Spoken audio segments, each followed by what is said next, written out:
자, 저희가 추린 첫 번째 핵심 이야기는 마지막 무대입니다. 자, 무슨 이야기인지는 잠시 뒤에 짚어보기로 하고요.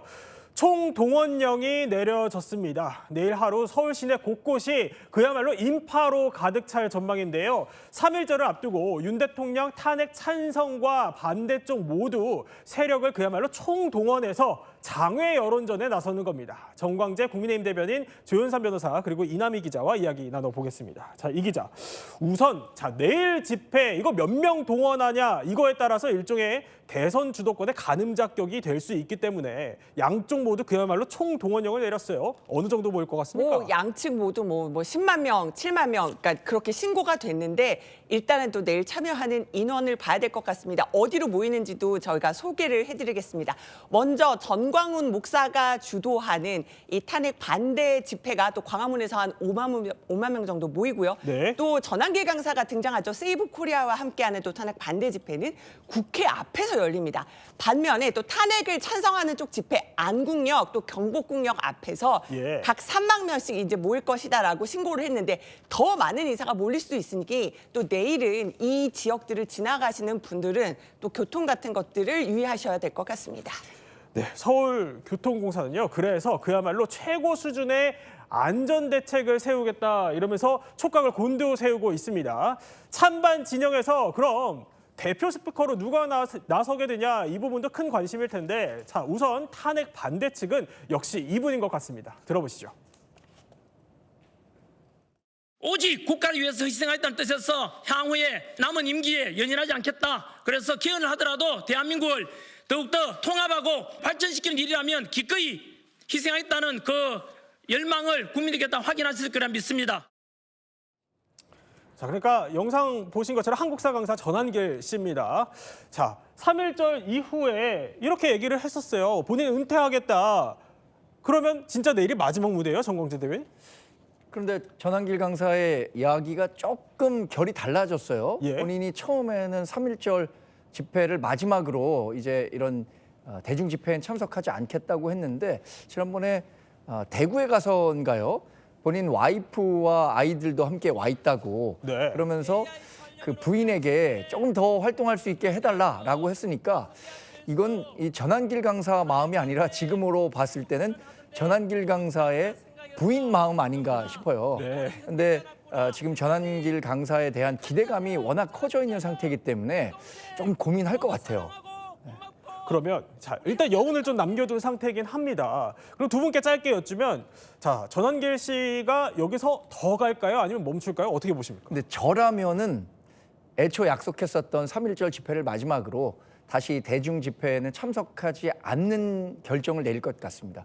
왜냐하면 전한길 강사가 그동안 대중으로부터 이렇게 열광적인 반응을 이끌어낼 수 있었던 것은 직업 정치인이 아니고 본인이 갖고 있는 어떤 정치적 신념, 여기에 대한 소신과 진실한 마음 이런 것들이 어필이 됐었는데 여기서 본인의 말을 마치 걷어들이는 듯한 행보를 보이면 그 진정성에 조금 의심을 갖지 않을까 싶고요. 그 말씀드린 것처럼 비정치인이기 때문에 훨씬 더 이 대중에게 울리는 그 울림이 컸다고 생각하는데 이렇게 자꾸 정치적인 행보를 보이면 본인이 하는 말에 대한 그 가치가 좀 떨어지지 않을까 그런 생각도 하기 때문에 제가 전한길 강사라면 저는 마지막 무대를 박수 칠 때 떠나라고 하잖아요. 이렇게 장식하겠다는 생각을 할 텐데 이건 뭐 본인과 아까 말씀드린 것처럼 전한길 강사 부인의 의중이 좀 중요하지 않을까 싶습니다. 그래요. 국민의힘 대변인께서는 그래도 박수 칠 때 떠나는 게 낫겠다 이런 판단을 하신 건데 조윤선 변호사는 어떻게 보세요? 글쎄요. 전한길 강사의 경우에는 아마 본인 스스로 결정하기가 쉽지가 않을 것 같아요. 사실 지금 탄핵 전국에서 국민의힘을 대표하는 스피커 역할을 하는 것은 이번 그 누구도 아니고 지금 전한길 강사 아니겠습니까? 국민의힘 의원들보다도 더 높은, 더 많은 청중들로부터 관심을 끌고 많은 소구를 가진 그런 스피커로서 역할을 하기 때문에 아마 전한길 강사가 지금 단계에서 본인 스스로 그만두고 싶다고 하더라도 글쎄요. 많은 국민의힘 지지자, 강성 지지자 특히 강성 지지자들 같은 경우에는 전한길 씨를 놓지 않을 것 같아요. 그렇기 때문에 계속해서 우리의 목소리를 대변해달라. 그런 소리가 아마 전한길 강사에게 많이 들어갈 겁니다. 그렇기 때문에 본인이 그만두고 싶다는 생각이 있다고 하더라도 보통 정치인들 그렇게 말하잖아요. 예. 주위의 그런 요구 때문에 계속하게 할 수밖에 없다. 그런 식의 멘트를 하면서라도 저는 계속할 가능성이 높지 않을까라는 생각이 듭니다. 그러니까 아까 비정치인이라고 말씀을 하셨지만 본인도 정치 생각은 전혀 없다 이렇게 손살에 치기는 합니다. 그런데 그제 윤 대통령 멘토인 심평 변호사의 출판 기념회도 또 본인이 다녀왔거든요. 저 자리 사실 별 뜻 없이 갈 수 있는 일정일까요? 어떻게 봐야 될까요? 그렇죠. 출판 기념회는 많이들 아시겠지만 정치인들이 행하는 대표적인 일종의 정치 행사이거든요.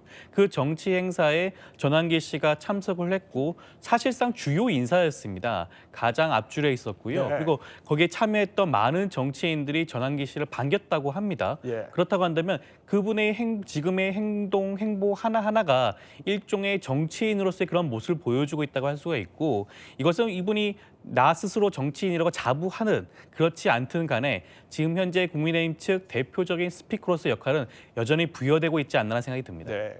자, 그런데 내일 열리는 탄핵 반대 집회 저 얘기를 조금 더 해보면요. 정광재 대변인. 네. 일단 국민의힘 의원들 지도부도 그렇고 탄핵 심판과는 좀 거리를 더우는 모양새였어요. 그동안. 그러면 내일 저 집회에는 윤 대통령의 면회 갔었던 것처럼 국민의힘 의원들 우르르 갈 수 있다고 보세요? 그래서 대략 제가 한번 예상해 봤거든요. 예. 어떤 분들이 갈 수 있을까? 지난번에 한남동 관저에 갔던 분들이 대략 45명 정도 수준이잖아요. 그렇죠. 그리고 면회를 갔던 분들은 개별적인 차원에서 갔다고는 하지만 손에 꼽히는 정도고 그렇게 생각한다면 저는 한 대략 30명 정도 참석할 수 있지 않을까. 네. 그러니까 광화문 집회와 여의도 집회 두 축 다 합쳐서. 근데 대강 제가 오기 전에 기자들에게도 몇 명 정도나 참석한답니까? 한번 예. 취재를 해봤더니 제가 생각하는 수준 정도로 이야기를 하더라고요. 30명 정도면은 우리 당으로서는 적지도 많지도 않은 수준이라고 생각합니다. 우리가 네. 108명의 현역 의원이 있으니까. 근데 아마 지도부 차원에서 참석을 독려하거나 아니면 적극적으로 말리기는 어려운 상황인 것 같아요. 그러니까 탄핵에는 반대하지만 혹시 탄핵이 인용됐을 때 조기 대선이 치러지면 이때 중도 민심도 의식하지 않을 수밖에 없기 때문에 지금 지도부 입장에서도 상당히 어떤 명확한 입장을 내기는 어려운 상황이 아닌가 싶습니다. 정광재 대변인도 지도부의 일원이시잖아요. 내일 가실 겁니까? 저는 당직을 지금 대변인으로 맡고 있긴 하지만 예. 직접적으로 저렇게 목소리를 내기 위해서 대중 집회에 참석하는 것에 대해서는 조금 부정적으로 생각하고 있기 때문에 물론 나가시는 분들의 애국 충정은 제가 충분히 이해합니다. 네. 그러나 지도부의 일원이기도 하고 그래서 참석할 것 같지는 않습니다. 네, 또 정광재 대변인이 참석하지 않는다는 걸 보면은 여권도 좀 난감한 기류가 좀 읽히는 것 같긴 한데, 자 오늘 그런데 헌재의 국민의힘 의원 76명이 윤 대통령 탄핵 심판 이거 좀 공정하게 해달라 이러면서 탄원서까지 또 제출을 했습니다. 그러면 지도부가 이렇게 좀 적당히 거리를 둬왔던 것도 좀 무색해지는 것 같은데요. 이게 여권에 도움이 되는 전략일까요? 글쎄요, 저는 너무 지금 현재로서는 국민의힘 입장에서는 탄핵 결과 이제 임박하지 않았겠습니까? 파면 여부 조만간에 결정이 나게 되어 있습니다. 예. 전반적인 기류도 아마 국회의원들 잘 알고 있다는 생각이 드는데요. 그럼에도 불구하고 여전히 많은 수의 국민의힘 의원들이 여전히 이번 탄핵 재판에 대해서 부정적인 인식을 심어주고 있다. 네. 공정성 문제를 삼고 있다는 것 자체가 국민들이 어떻게 받아들일지는 한번 생각을 해봐야 될 문제가 아닌가 싶습니다. 그렇기 때문에 지도부 차원에서라도 이런 분들의 그런 항의 방문이라든가 성명서 발표라든가 탄원서 제출이라든가 이런 것들에 대해서 지도부 차원에서 어떤 조치가 필요하지 않나 생각이 들고요. 네. 절대로 향후에 있을 조기 대선에서는 긍정적인 영향을 미칠 가능성은 낮지 않을까 하는 생각이 듭니다. 부정적인 영향을 줄 거다 이런 건데 오늘 기자회견 어떻게 좀 보셨어요, 정광재 대변인? 전반적으로 예. 우리 당이 갖고 있는 고민의 정도가 갈수록 깊어질 수밖에 없다고 생각합니다. 지금 내일 있는 탄핵 찬성 집회에는 예. 민주당에서는 지도부를 포함해서 적극적으로 독려를 하고 있잖아요. 네. 이렇게 한 방향으로 갈 수 있는 동력이 있는데 우리 당으로서는 탄핵과 관련해서 다양한 의견이 있는 것이고 결국에는 제가 아까 대중 집회에 참석하는 것이 저는 예. 부정적이라고 본다고 한 이유도 탄핵 재판의 결과를 조용히 지켜봐야 한다고 생각하고 있기 때문이거든요. 네. 탄핵 재판에 이렇게 대중적으로 집회에 모이는 사람들의 영향력이 미쳐서는 안 된다고 생각합니다. 이 탄핵 재판은 결국 헌법과 법률 또 양심에 따라서 진행되는 것이기 때문에 판결 자체에 어떤 식으로든 외부적인 영향력을 주는 것에 대해서는 저는 상당히 조심해야 한다고 생각합니다. 네. 자, 이렇게 여권에서는요.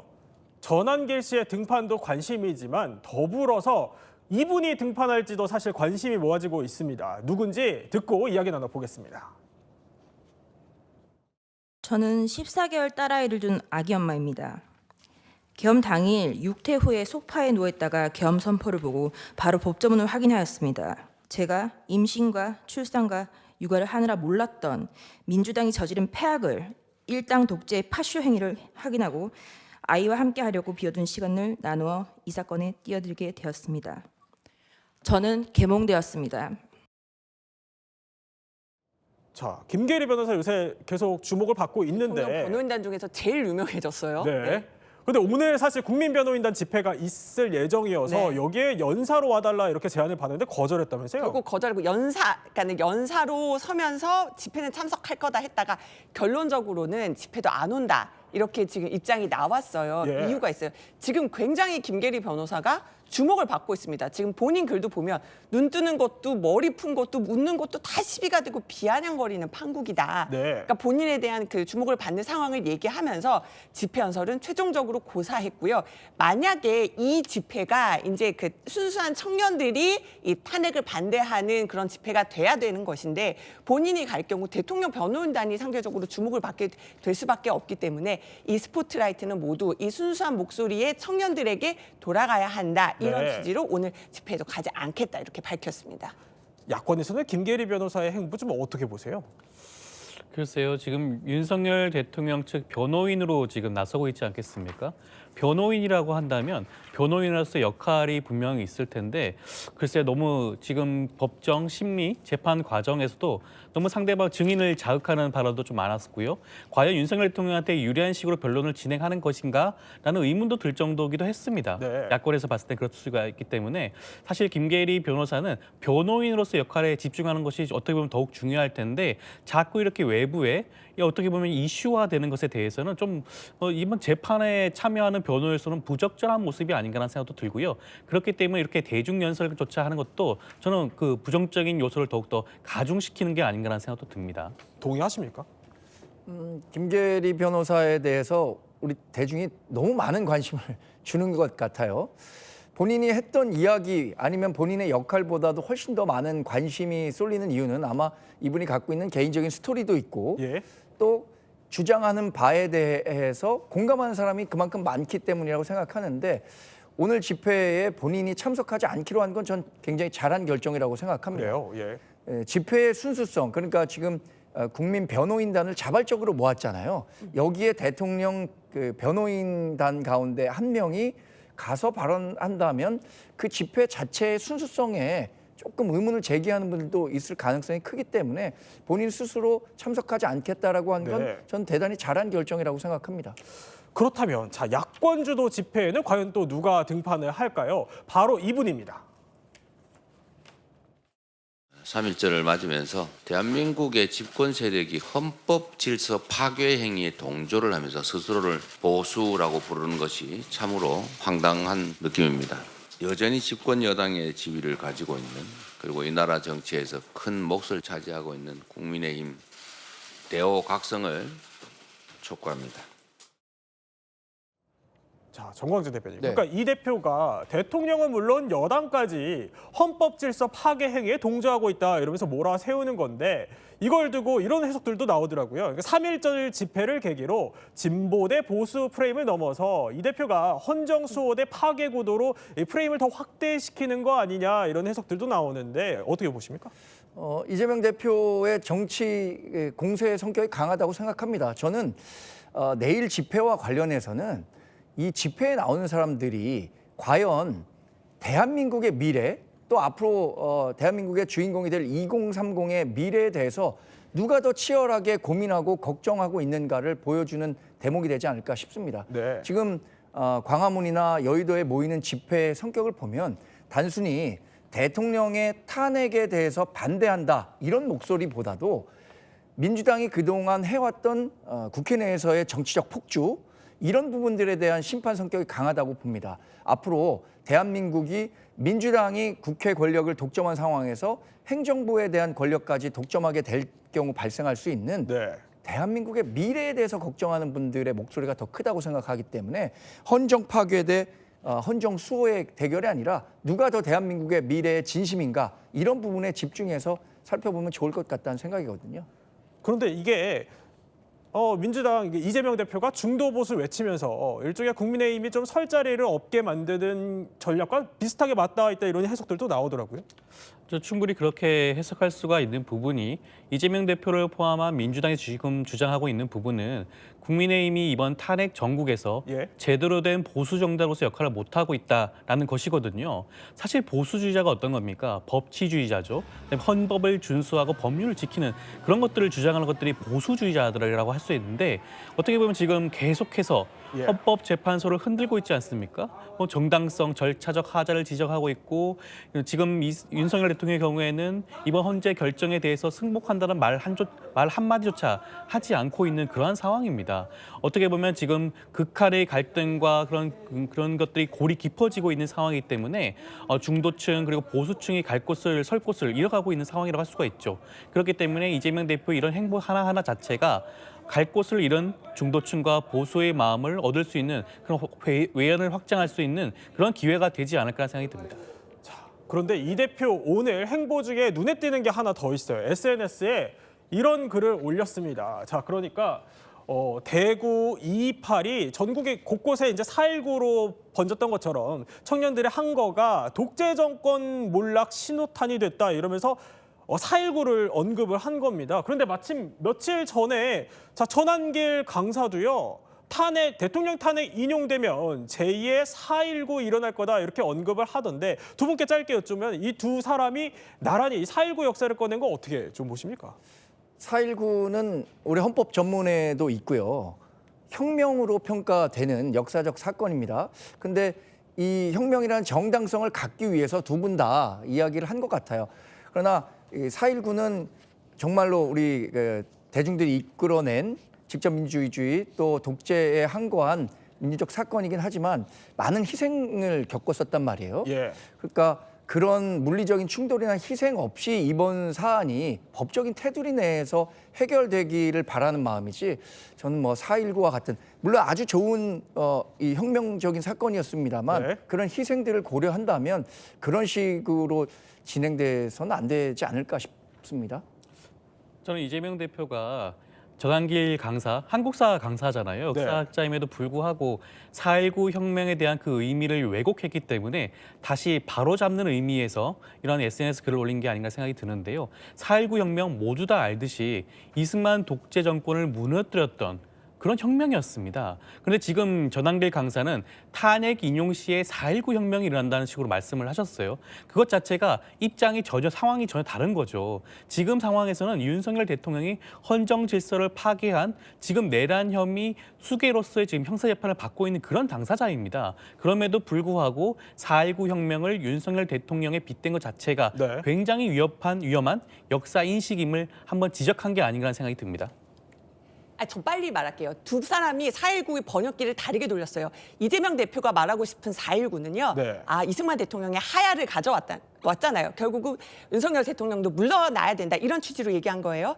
그리고 전한길 강사 같은 경우는 3.15 부정선거 때문에 4.19가 일어났다. 그러니까 부정선거 때문에 의혹이 있어서 계엄을 했다. 이런 취지에서 지금 4.19를 얘기한 거기 때문에 같은 4.19라도 두 사람이 전혀 다르게 해석하고 있는 겁니다. 그러니까 같은 역사를 다른 관점에서 좀 맞습니다. 해석을 했다 이런 또 설명이신 건데